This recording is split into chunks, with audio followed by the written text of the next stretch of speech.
The air was thick with something more than just the oppressive heat as Jason stared at the small cabin he had just bought for a steal. A fresh start, he'd told himself. A peaceful life away from the chaos. But when he arrived, the unexpected sight of 3 towering women waiting for him on the porch made his stomach drop. They weren't just any women, they were giants. And they weren't about to let him live alone. Before we dive in, let us know where you're watching from. If you're ready for a wild ride full of twists and turns, don't forget to subscribe. This one will leave you questioning everything. Jason's boots crunched over the dry earth as he made his way up the narrow trail toward the cabin. The sun hung low, casting long shadows over the land that stretched out in every direction. It was the kind of place he'd dreamed of for years. Isolated, quiet, a haven away from the grind of city life. His shoulders relaxed as he thought of the future. Mornings spent fishing by the creek, evenings in front of the fire with nothing but the sound of the wind rustling the trees. A fresh start. The deed to the property was still clenched tightly in his hand, the edges frayed from the excitement of finally making the purchase. He'd scraped together every last cent, selling off whatever he could to afford the $200 cabin, a steal in the middle of nowhere.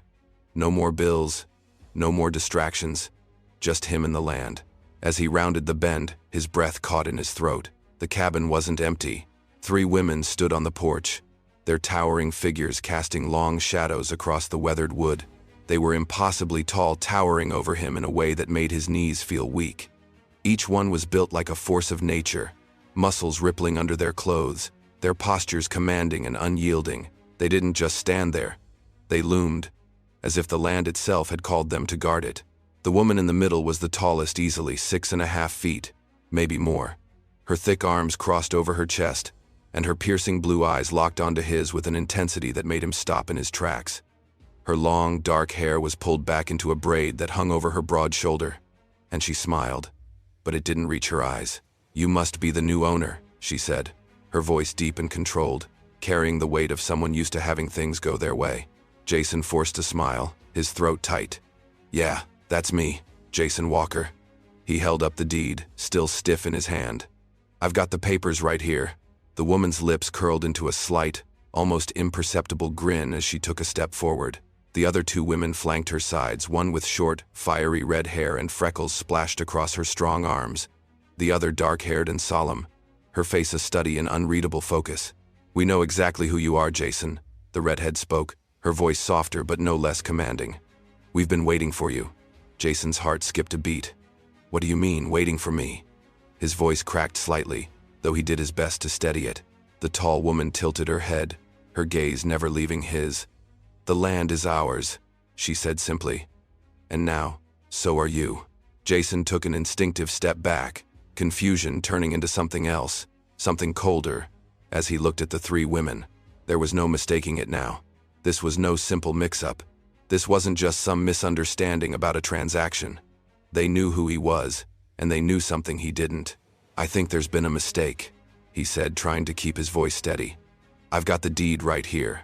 This is my land now." The tall woman's smile never faltered. "Oh, we know all about the deed, Jason. But the previous owner made certain arrangements before he left. Arrangements that don't simply disappear because of a piece of paper." Jason blinked, his mind racing. "Arrangements? What kind of arrangements?" "You're not here for just the land," the redhead added, her eyes flicking up and down his form in a way that made Jason feel suddenly small. "You're here for something else.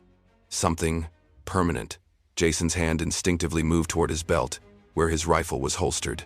He didn't know what was happening here, but it didn't feel right. The air was thick with tension, and a chill crawled up his spine. His grip tightened on the rifle, but he kept it at his side. "I don't know what you're talking about," he said, his voice low but firm. "I came here to live, to be left alone." The tall woman's gaze softened slightly, but only for a moment. She took another step forward, closing the distance between them. The air seemed to grow heavier with each passing second. "Jason," she said, her voice almost gentle now, though the power behind it never wavered. "You're not going anywhere. Not unless we say so. You're our little plaything now, and that's not something you can change with a deed." His heart pounded in his chest as the words sank in. This wasn't a mistake. This wasn't just some territorial dispute. They had planned this. They'd been waiting for him. And now, they were going to make sure he stayed. Jason swallowed hard, trying to keep his panic from showing. He looked between the women, searching for any sign of mercy, any hint that this was all just a twisted joke, but the way they stood there with such certainty, such control told him everything he needed to know. He was trapped. Jason stood frozen, the weight of the woman's words pressing down on him like a physical force. His mind raced, trying to process everything that had just happened. The towering figures of the three women loomed over him, and he suddenly felt like the smallest thing on the land he thought he owned. The leader, the tall woman with the cold blue eyes, stepped aside just enough for the others to move forward. The one with fiery red hair, Ruth, stepped closer, a smirk playing on her lips as she sized Jason up. Her muscular frame seemed to take up more space than it should, and her presence was unsettling in a way Jason couldn't put into words. "You don't look like much," she said, her voice teasing yet laced with something darker. She ran a hand through her wild red curls, eyes never leaving his face. "But we'll see if you're tough enough to handle this place. It's not for the faint of heart." Jason swallowed hard, his mind trying to make sense of her words. "I'm not here to fight," he said, keeping his tone calm. "I came here for peace, for solitude." She chuckled, but there was no warmth in it. "Solitude," Ruth repeated, her gaze moving over the cabin behind him. "This land doesn't know the meaning of that word. Neither do we." The third woman, the dark-haired one, didn't say anything at first. She just stood there, observing him with her sharp brown eyes, her posture calm but filled with a quiet strength that made Jason uneasy. He noticed her hands, large and calloused, like she had worked the earth for a lifetime. She was the most silent of the three, but her presence was just as imposing. Helena, the leader, spoke again, her voice commanding and filled with a certain familiarity that Jason couldn't ignore. "I'm Helena," she said, her tone even. "And this is Ruth." She gestured to the redhead. "And Magdalene." She nodded to the quiet woman standing off to the side. Jason opened his mouth to speak, but Helena raised a hand, silencing him before he could say a word. "You may have the deed," she continued, "but this land doesn't belong to you, Jason. Not yet. Not until you prove yourself worthy of it." Jason felt a rush of frustration and anger, but he held his ground. "I don't need to prove anything to you," he snapped, though his voice lacked the conviction he wanted. "I paid for this land. The deed is legal. I have every right to be here." Helena's lips twitched into a smile, but it wasn't kind. "You think a piece of paper gives you control over something this wild?" she said, her voice dripping with disbelief. "You think the law will save you when the land decides to take what it wants?" Jason felt a cold shiver run down his spine. He had heard rumors about the land, of course. The seller had made it sound like a great deal, but there were whispered stories about the land being cursed, about the people who had owned it before. Now, standing before these towering women, Jason wondered if those stories weren't just old gossip. Magdalene finally spoke, her voice calm and low, but it cut through the air like a knife. "We've been here longer than you've been alive, Jason. Longer than anyone. This land is part of us, and we're not letting anyone take it from us, especially not someone who thinks a piece of paper can make them the boss." Jason took a step back, trying to collect his thoughts. "I'm not trying to take anything from you," he said, his voice softer now. "I just want to live here. I don't want any trouble." Helena stepped closer, her towering form casting a shadow over him. "Trouble is already here," she said, her voice dark with an unspoken promise. "The moment you showed up, you stepped into a web you don't understand. You think you're just going to live here and be left alone? You're wrong." Jason's heart raced as he looked between the three of them. They weren't threatening him directly, but their words and actions made it clear that he wasn't in control anymore. He was a stranger on their land, and he had no idea what kind of game they were playing. "I don't care what you think," Jason said, trying to sound more confident than he felt. "I'm staying here. I have every right to." Ruth stepped forward, her eyes narrowing. "You don't get it, do you?" she said, her voice barely above a whisper. "We didn't ask for you to come here. You're just a pawn in a game you don't even know is being played. And the rules?" She let the words hang in the air for a moment. "You'll learn them soon enough."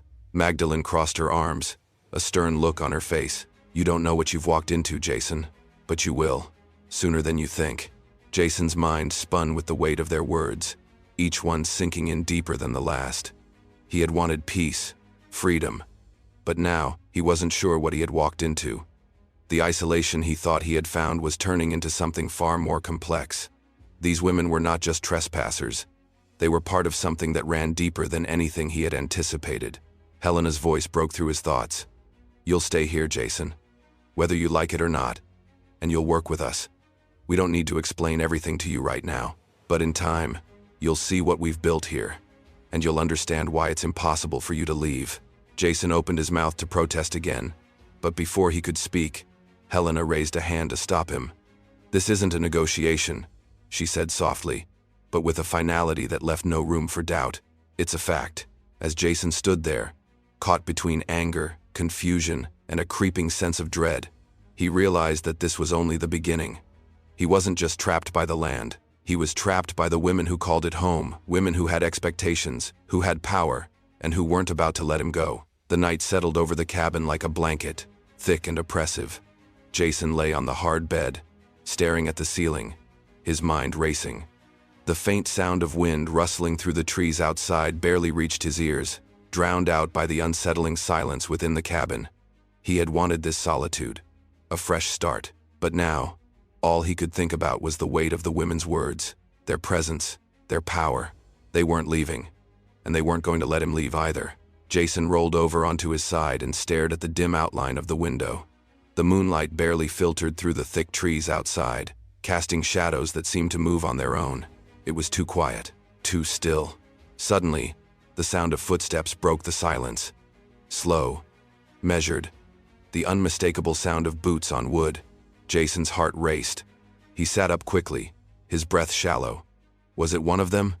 He strained his ears, trying to pinpoint where the footsteps were coming from. The faint sound of creaking floorboards above him, no. It was downstairs, the porch.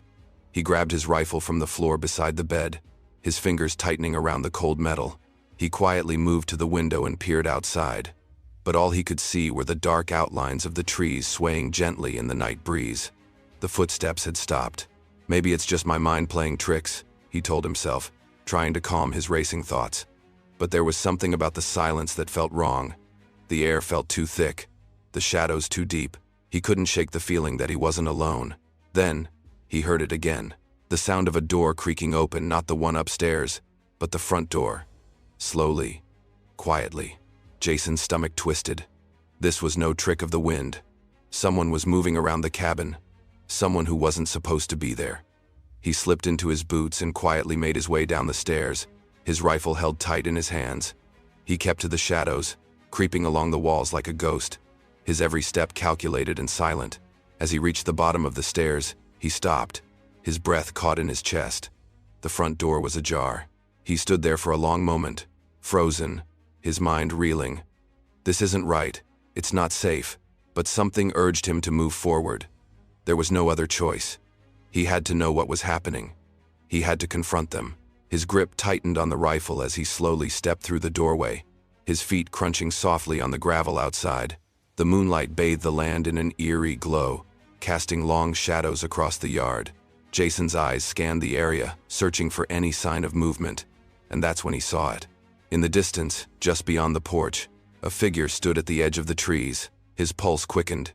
It was a woman, Helena. Her tall form loomed like a shadow, her posture rigid, her eyes locked on the cabin. She didn't seem to notice him standing there, watching her from the doorway. The stillness in the air was suffocating, and Jason couldn't understand why she was out there, so far from the safety of the cabin. Then, without warning, she turned sharply, her movements swift and fluid, as though she knew exactly where he was. Her piercing gaze locked onto his in an instant, and for a brief moment, Jason felt a chill run through him. "You shouldn't be here, Jason," Helena's voice rang out, echoing across the still night. "The land doesn't take kindly to intruders, and neither do we." Jason took an instinctive step back, his heart pounding in his chest. His mouth went dry as he tried to form words, but none came. Helena didn't move closer.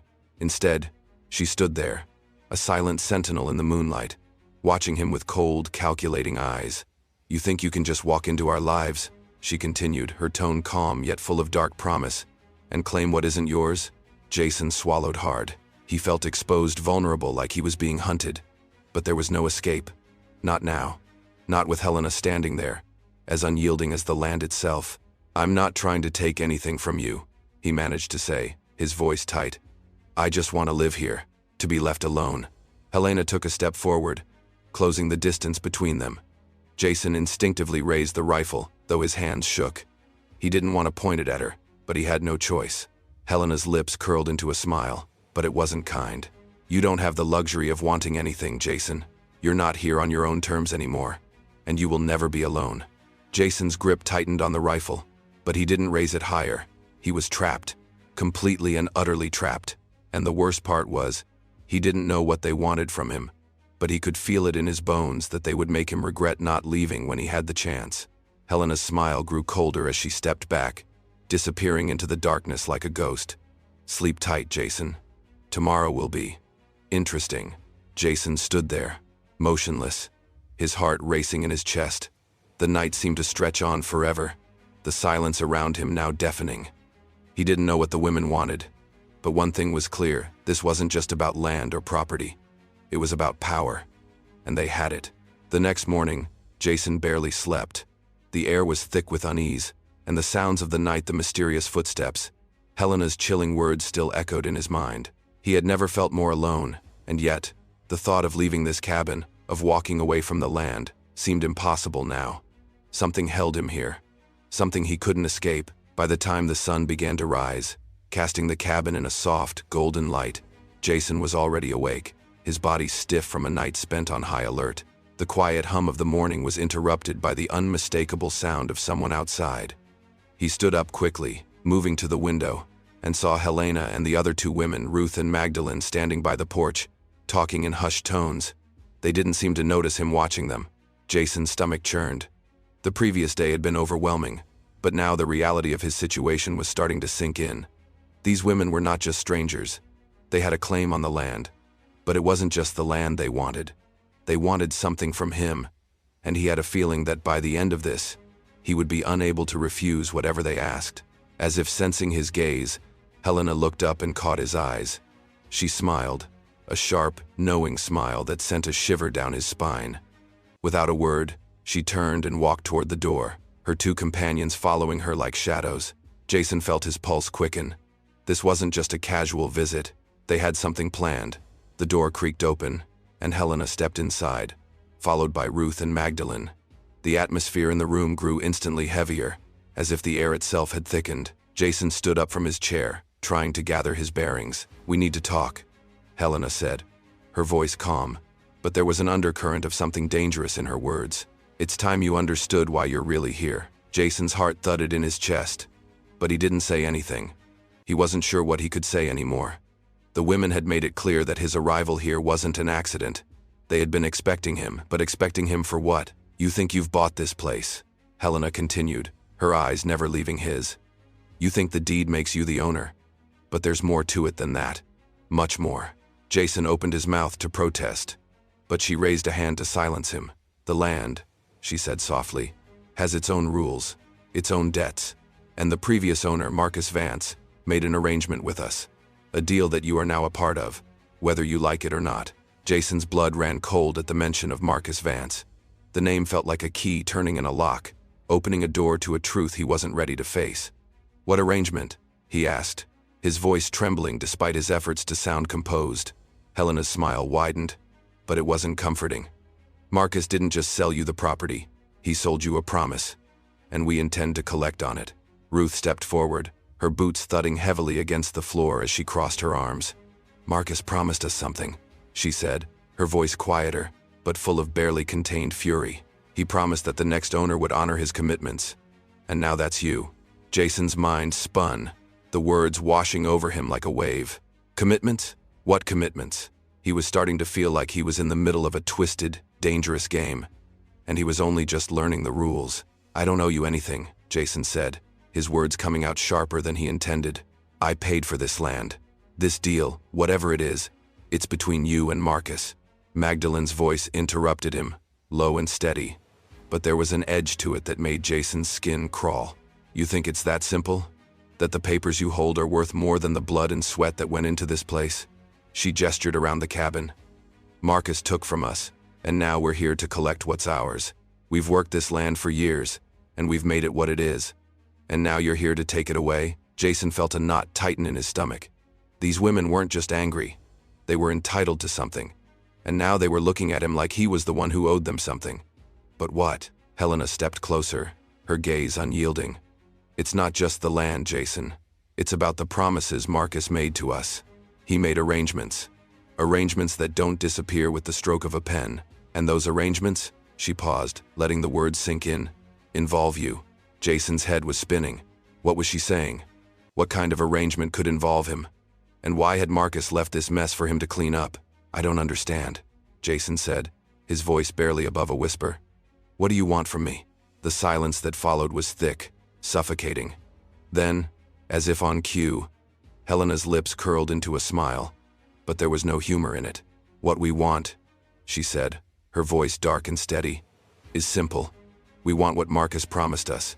And you, Jason, are the key to getting it. Jason took a step back, the weight of her words crashing down on him. His mind raced, but he couldn't escape the sinking feeling in his gut. These women weren't just going to let him go. They had control. And somehow, Marcus had made sure that he was now a part of their twisted deal. You can't just... Jason trailed off, but Helena cut him off with a gesture. It's already done, she said, her voice soft but laced with an undeniable finality. And now, you will fulfill it, whether you want to or not. Jason stood there, his heart pounding in his chest. He had walked into a trap set long before he arrived, and now, he was stuck in the web, with no idea how to get out. Jason couldn't escape the weight of the women's words.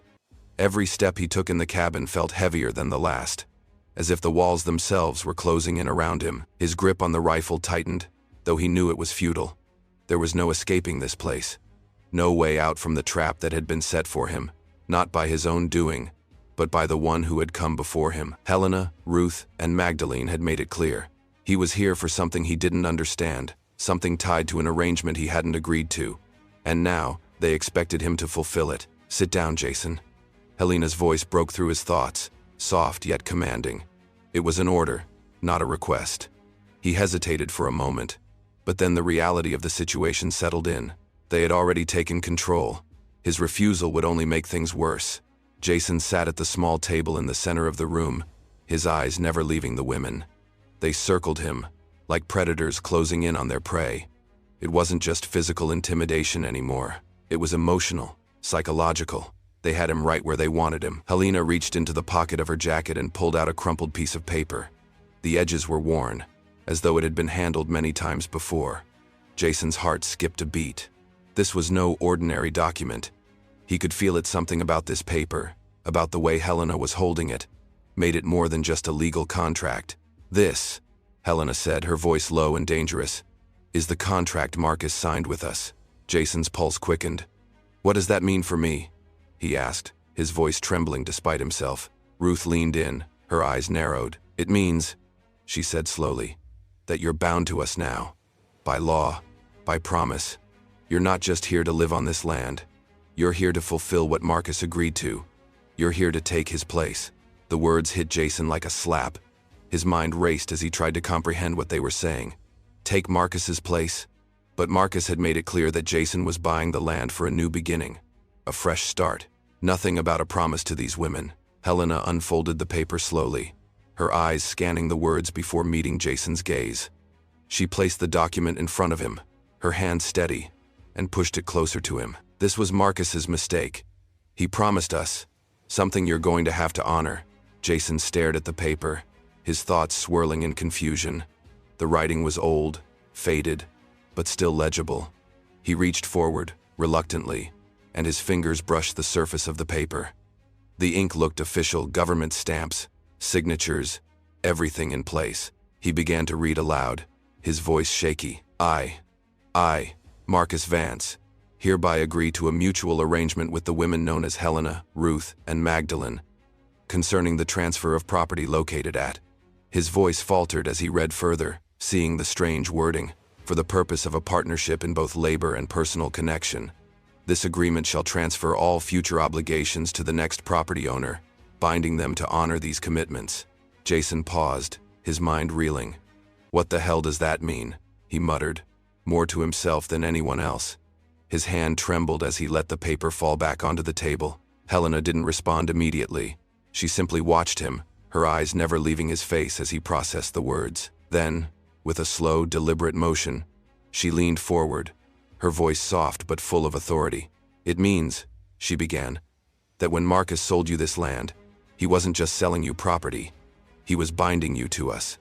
And he promised us things that we've yet to receive, things that you, Jason, are now going to provide." Jason shook his head, disbelieving. "This is insane. I don't owe you anything. I don't even know you." Ruth stepped forward, her heavy boots echoing in the quiet room.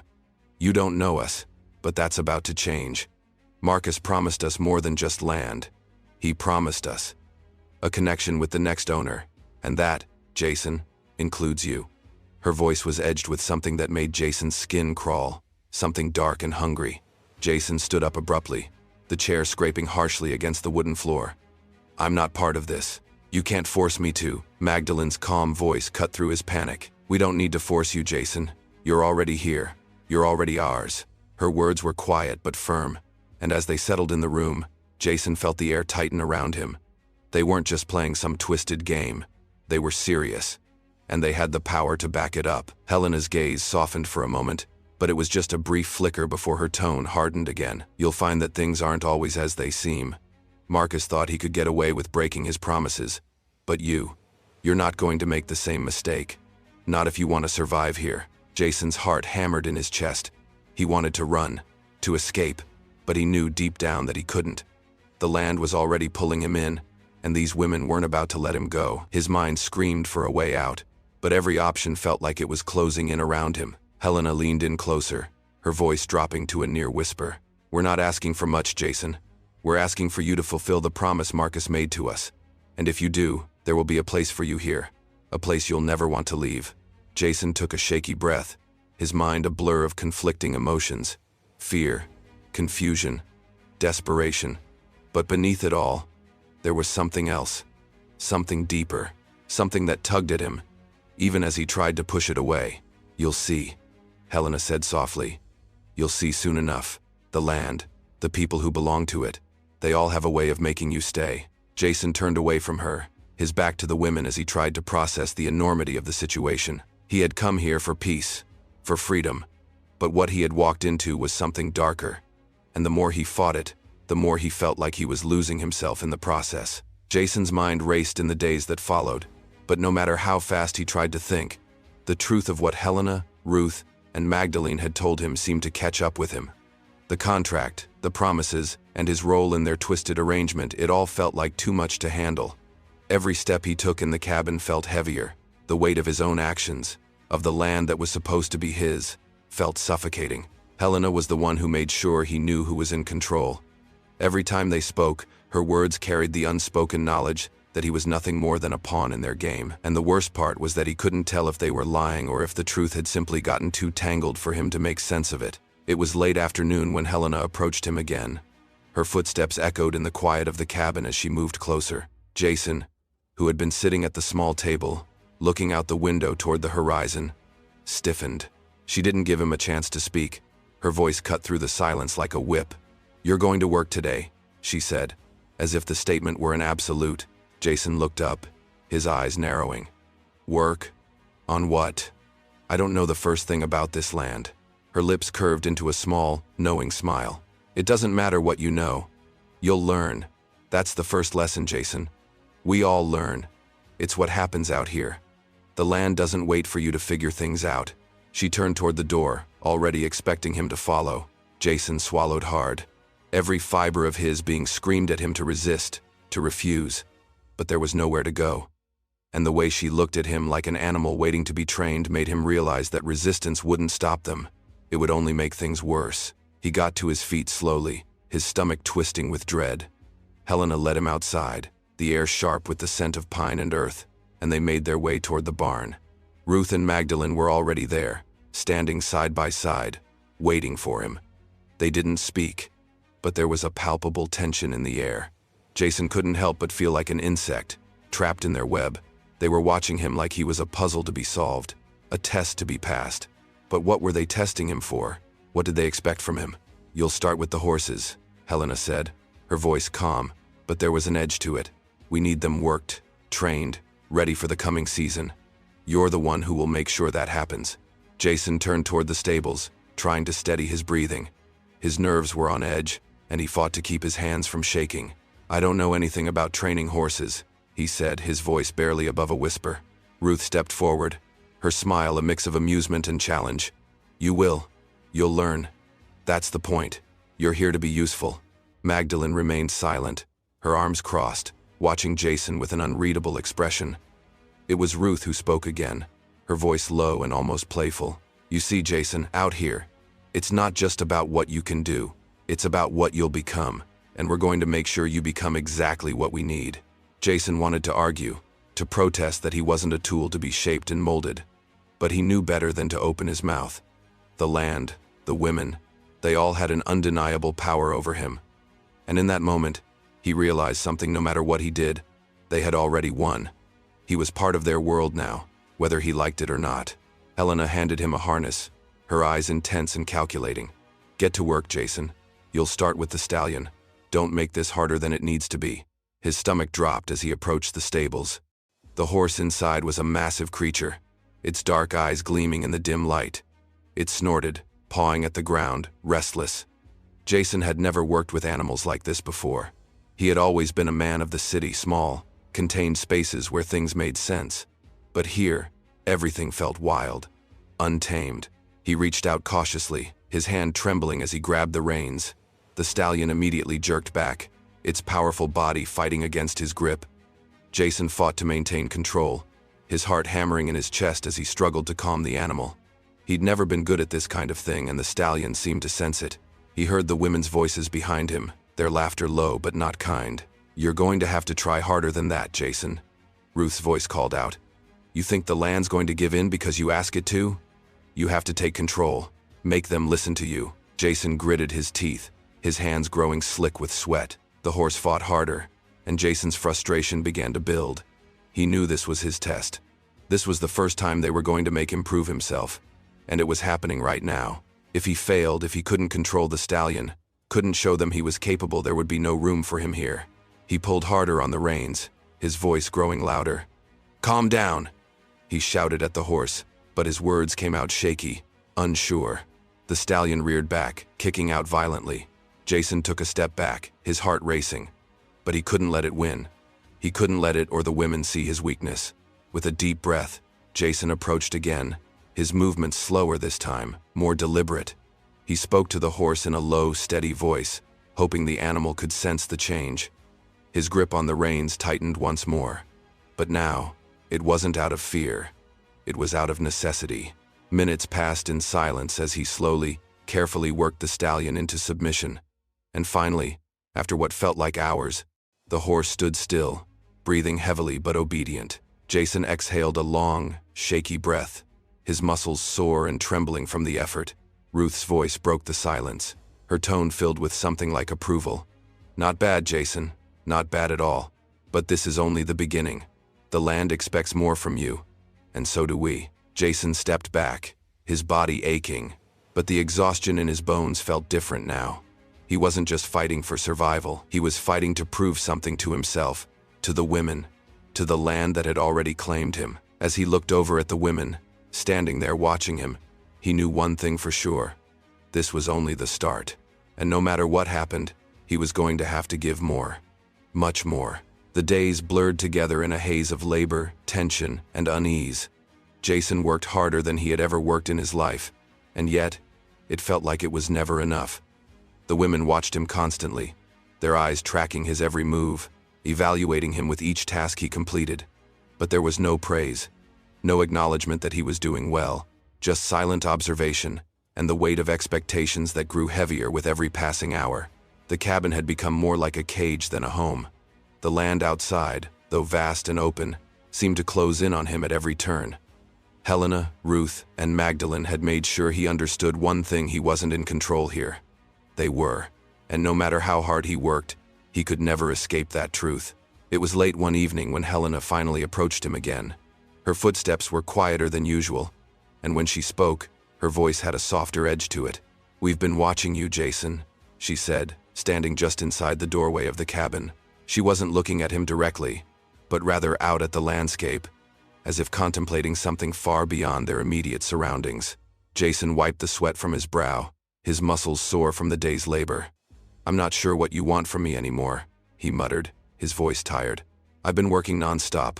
What more can I do?" Helena turned to face him then, her gaze steady and piercing. There was something different in her eyes, something he hadn't seen before. It was almost like curiosity. "You think it's just about the work, don't you?" she asked, her voice low and almost thoughtful. "You're doing everything we've asked of you, but that's not the point." "It never was."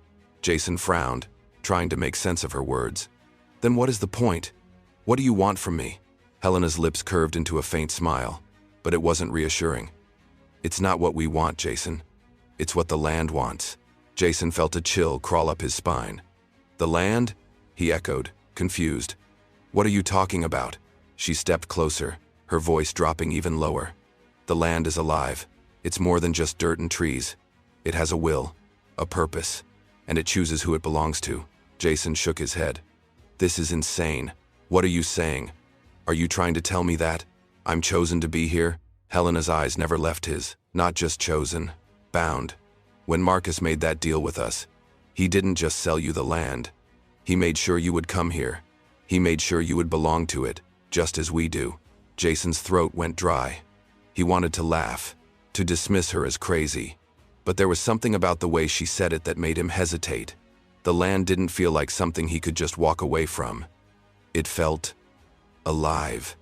And the more he worked, the more he realized that he couldn't ignore it. He tried to push the thought away, but Helena wasn't finished. "The land will test you, Jason," she said, her voice suddenly hard. "It will push you. It will make you prove yourself, just like we did.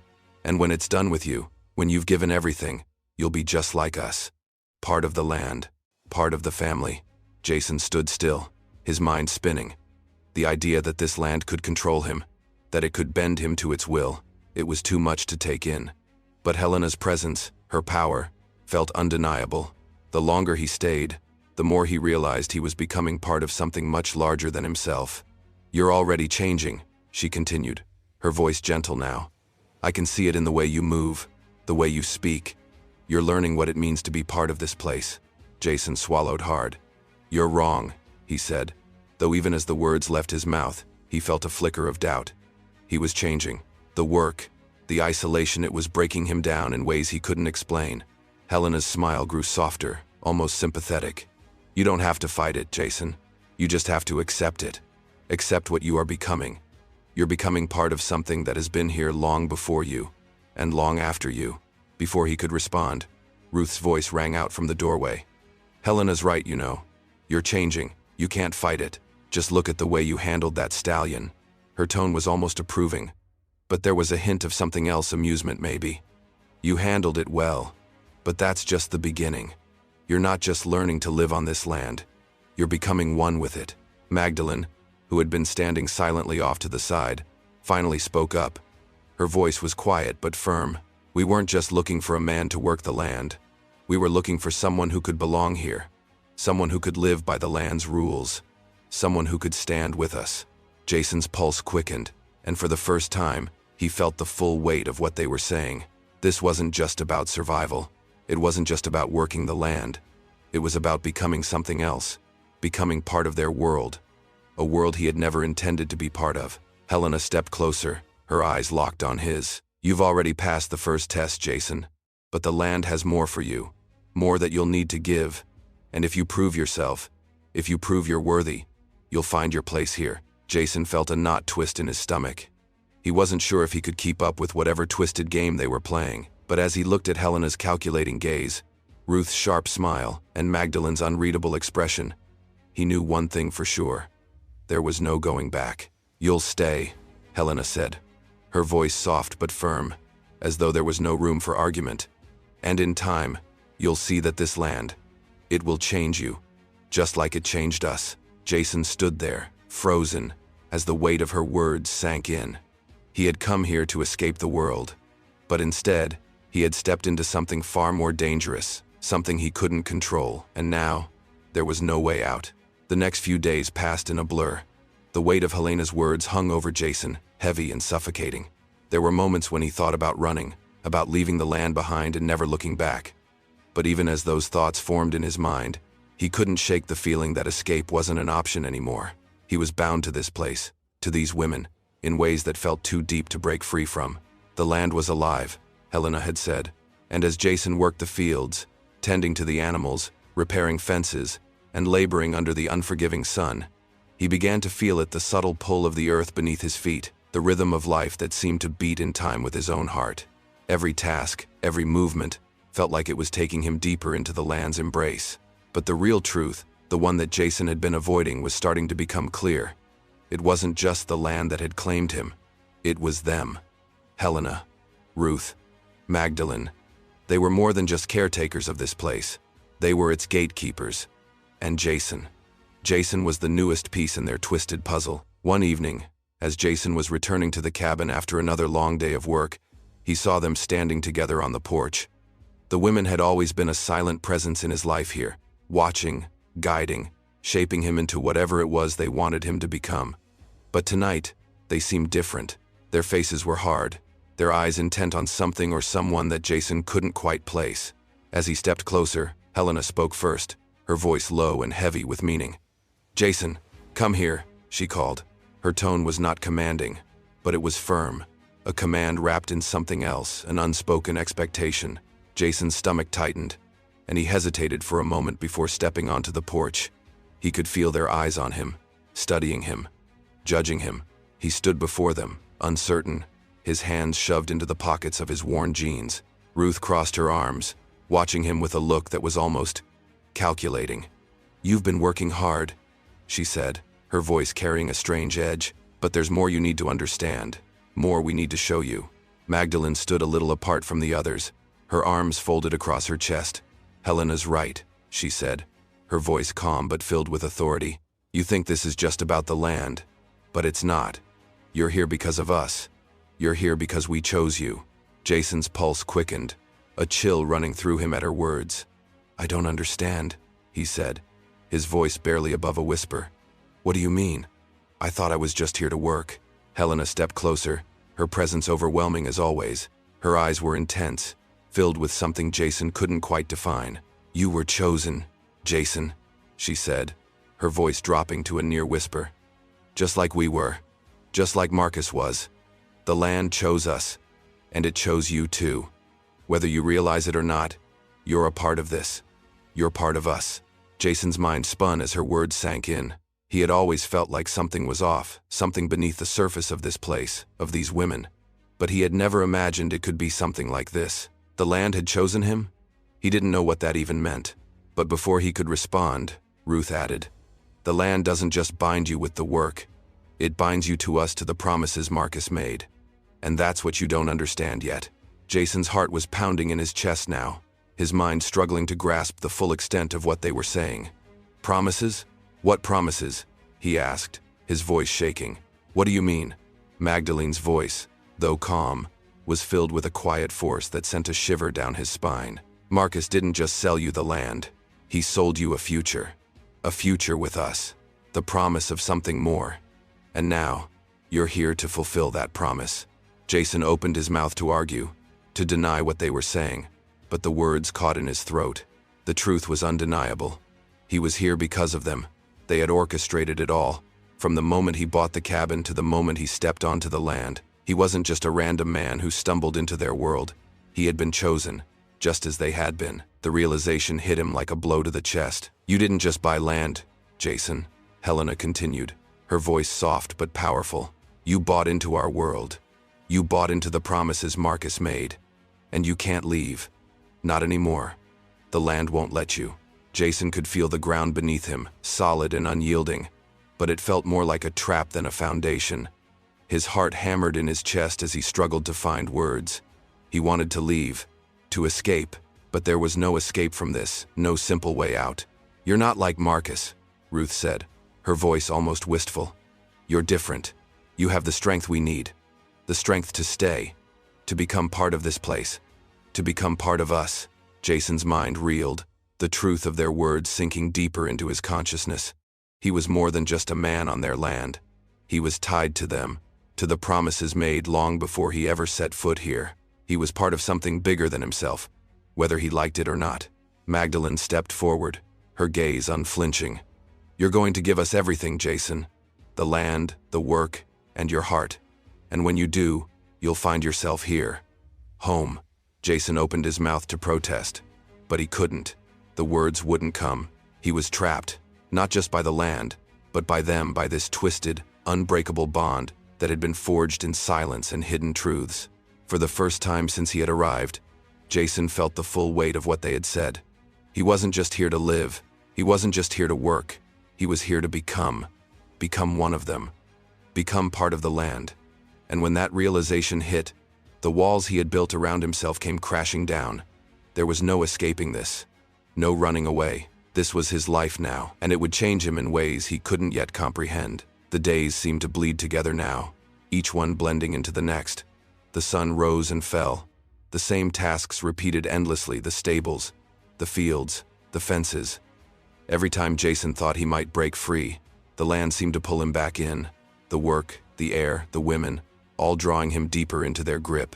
And yet, there was a part of him that couldn't stop wondering, was this all really real? Was he truly bound by this land, by these promises, by the things Marcus had set in motion all those years ago? One afternoon, as Jason worked in the barn, he felt a presence behind him. The familiar weight of the women's watchful eyes bore down on him as he turned to find Helena standing in the doorway, her silhouette framed by the sunlight streaming in from outside. She didn't speak at first, just watched him, her gaze piercing as always. Jason felt the hair on the back of his neck rise, but he didn't stop his work. He wasn't sure if he could stop at all. "Jason," Helena finally said, her voice low and steady, "it's time for you to make a choice." Jason froze, his heart skipping a beat. He set the pitchfork down and turned to face her.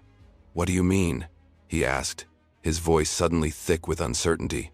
Helena stepped closer, her eyes narrowing as she studied him. "You're not just here to work the land anymore," she said, her voice cutting through the air like a sharp blade. "You're not just here to be a part of the cycle of life on this place. You've already proven yourself. Now, it's time for you to make a decision."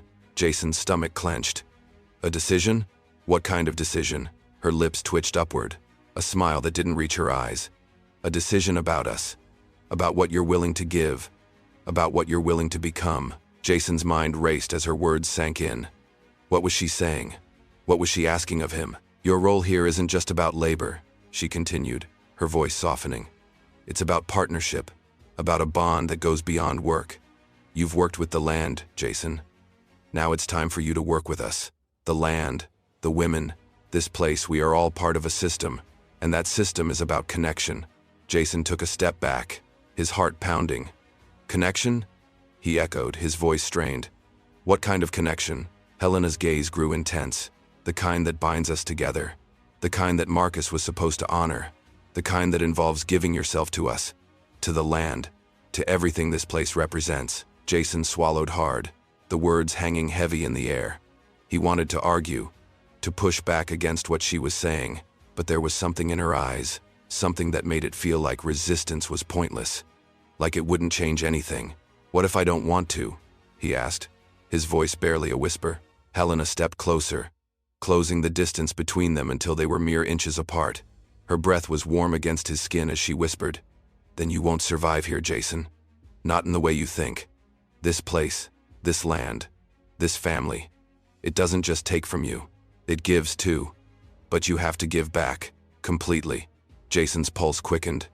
"And if I refuse?" he asked, though the words tasted like ash in his mouth. He already knew the answer, but he had to ask. Helena's lips curled into a slow, deliberate smile. "Then you'll fade away, like all the others who came before you. You'll be forgotten, Jason. The land will take what it needs from you, and you'll have nothing left to give." Jason's breath caught in his throat as the weight of her words sank in. He wasn't sure if he could stay here, if he could give up what little of himself he had left. But at the same time, he couldn't deny the pull, the feeling that this place and these women had already woven themselves into the fabric of his life. "Do you understand now?" Helena asked, her voice like a soft, insistent hum. "The choice is yours, Jason. You can fight it, or you can accept it. But either way, you're bound to this place. You're bound to us." Jason stood there, silent, the weight of her words pressing down on him. He didn't know how to make this choice. how to accept what was being asked of him, but in the depths of his heart, he knew that the decision had already been made for him. This was his fate. He had been chosen, and no matter what he did, there was no going back. Helena seemed to sense his internal struggle. She reached out, her hand gently resting on his arm, and the touch sent a jolt of heat through his body. "You're not just part of this land, Jason," she said, her voice low, almost tender. "You're part of us. And when you give yourself fully, you'll understand. You'll understand everything." Jason's mind screamed for him to run, to leave it all behind. But his body, his heart, his soul, they were already tied to this place. To the land, to the women. "I'll give you time to think about it," Helena said, her tone softening as she stepped back. "But make no mistake, the choice isn't really yours. You'll come to us, in your own time." Jason stood there, watching her retreat, her figure fading into the shadows. The weight of the decision hung heavy on his chest. There was no escape, no turning back. The land had claimed him, and so had they. The choice had already been made for him. The days that followed felt like an endless stretch of time, each hour dragging as Jason fought the internal war that raged inside him. Helena's words echoed in his mind, swirling around him, seeping into the deepest corners of his thoughts.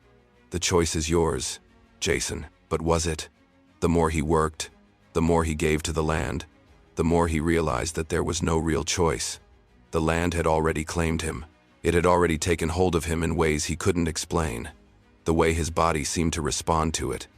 The way his mind began to quiet when he was out there, in the fields, with the horses, the wind, the earth. The women were right. He had been chosen. But there was still a part of him that fought it, that clung to the man he used to be, the man who had walked onto this land thinking he could escape, thinking he could start fresh. The reality was far darker, far more complicated. He wasn't here for peace. He was here for something much more primal. Jason stood at the edge of the land, staring out over the rolling hills as the sun began to set. The world around him was bathed in golden light, and for a moment, he almost felt at peace. Almost. The distant sound of footsteps broke his reverie, and he turned to see the three women walking toward him, their silhouettes casting long shadows across the earth. Helena, Ruth, and Magdalene. They were always close by, always watching, always waiting. Jason's heart beat faster as they approached, and for the first time in days, he felt a shiver of uncertainty crawl up his spine. This was it, the moment he had been dreading. Helena stopped just a few feet in front of him, her eyes locking onto his with that familiar, unwavering intensity. "You've had time to think," she said, her voice low and commanding. "Now it's time to decide. Will you give yourself fully to this place? To us?" Jason's throat felt dry. The words stuck there, caught between his thoughts and the reality of what he had to do. The land, the promises, the bond. It all felt so heavy, so suffocating. But there was no denying it. His body, his soul, had already been drawn in. The decision had already been made. "I don't think I can keep fighting it," he said quietly, his voice barely a whisper. The truth had never been clearer. He was already lost.